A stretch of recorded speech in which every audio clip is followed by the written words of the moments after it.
ಅಂಜಲಿ ನೀನ್ ಎಲ್ಲಿದೀಯಾ? ತಗೋ ನಿನ್ ಕಾಪಿ. ಆಮೇಲೆ ಆಮೇಲೆ ಇನ್ನೇನಿದೆ, ಎಲ್ಲ ಮುಗಿತಾ ಬಂತು. ಎಲ್ಲ ಮುಗೀತು. ನಿನ್ನ ಹತ್ರ ಒಂದು ವಿಷಯ ಹೇಳ್ಬೇಕಾಗಿತ್ತು, ಆದ್ರೆ ಹೇಗೆ ಹೇಳೋದು ಅಂತ ಗೊತ್ತಾಗ್ತಿಲ್ಲ. ಏನ್ ಹೇಳು ಆಕಾಶ್?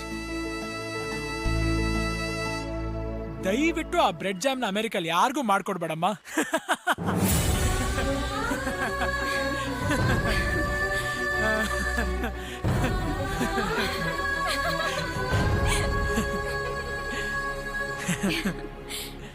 ಇನ್ನೇನಾದ್ರೂ ಹೇಳೋದಿದ್ರೆ ಹೇಳ್ಬಿಡು ಆಕಾಶ್. ಯಾಕೆಂದ್ರೆ ನಾನು ಮತ್ತೆ ನಿನ್ಗೆ ಯಾವತ್ತೂ ಸಿಗಲ್ಲ. ಯಾಕೆ? ಮತ್ತೆ ನಿನಗೆ ತೊಂದರೆ ಕೊಡೋಕೆ ಇಷ್ಟಪಡಲ್ಲ. ಅಂಜಲಿ, ಇದನ್ನೆಲ್ಲ ಏರ್ಪೋರ್ಟ್ಗೆ ಹೋದ್ಮೇಲೂ ಮಾತಾಡ್ಬೋದು. ಈಗ ಫ್ಲೈಟ್ ಲೇಟ್ ಆಗ್ತಿದೆ, ಬಾ. ಆಕಾಶ್, ನೀನ್ ಏರ್ಪೋರ್ಟ್ಗೆ ಬರಬೇಡ please. Anjali,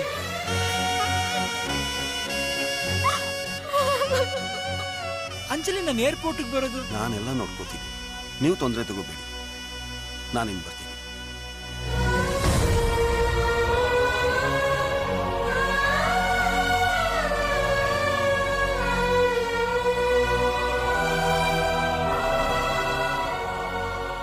excuse me sir, ನಾನು ಎಷ್ಟೋ ಡೈವರ್ಸ್ ಕೇಸ್ ನೋಡಿದ್ದೀನಿ. ಒಬ್ಬರು ಮುಖ ಒಬ್ಬರು ನೋಡೋಕೆ ಇಷ್ಟಪಡೋಲ್ಲ. ಅಷ್ಟೇ ಅಲ್ಲ, ಡೈವರ್ಸ್ ಸಿಕ್ಕ ಕೂಡಲೇ ಸದ್ಯ ಬಿಡುಗಡೆ ಸಿಕ್ತು ಅಂತ ಓಡಿ ಹೋಗ್ತಾರೆ. But your case is different. ಅದು ಸರಿ, ಈಗ ಆಕೆ ನಿಮಗೇನಾಗಬೇಕು?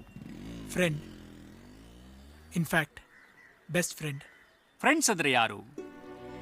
ಹುಟ್ಟಿನಿಂದ ಬರೋದು ಬರೀ ರಕ್ತ ಸಂಬಂಧ, ನಂಟಸ್ತಿಕೆ ಮಾತ್ರ. ಆದರೆ ಮನುಷ್ಯ ಬೆಳೀತಾ ಬೆಳೀತಾ ಸಂಪಾದಿಸೋದು ಸ್ನೇಹ. ಗಂಡ ಹೆಂಡತಿ ಮಧ್ಯೆ ಇರಬೇಕಾದ ನಿಜವಾದ ಸಂಬಂಧ ಯಾವುದು ಗೊತ್ತಾ? ಅದು ಸ್ನೇಹ. ಒಳ್ಳೆ ದಂಪತಿಗಳು ಮಾತ್ರ ಒಳ್ಳೆ ಸ್ನೇಹಿತರಾಗಿರ್ತಾರೆ. ಜೀವದ ಗೆಳತಿನೇ ಜೀವನದ ಸಂಗಾತಿ. Wife is A best friend for life.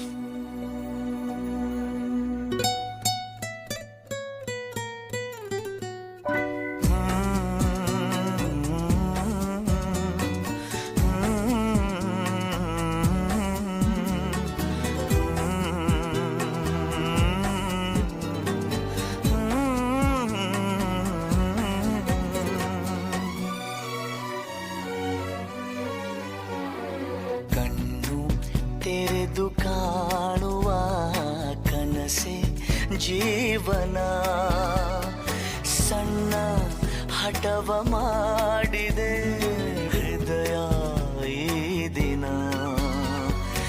ಎದೆಯ ದೂರವಾಣಿಯ ಕರೆಯ ರಿಂಗಣ ಕೇಳು ಜೀವವೇ ಏತಕ್ಕೆ ಕಂಪನ. ಹೃದಯವೂ ಇಲ್ಲೇ ಕಳೆದು ಹೋಗಿದೆ,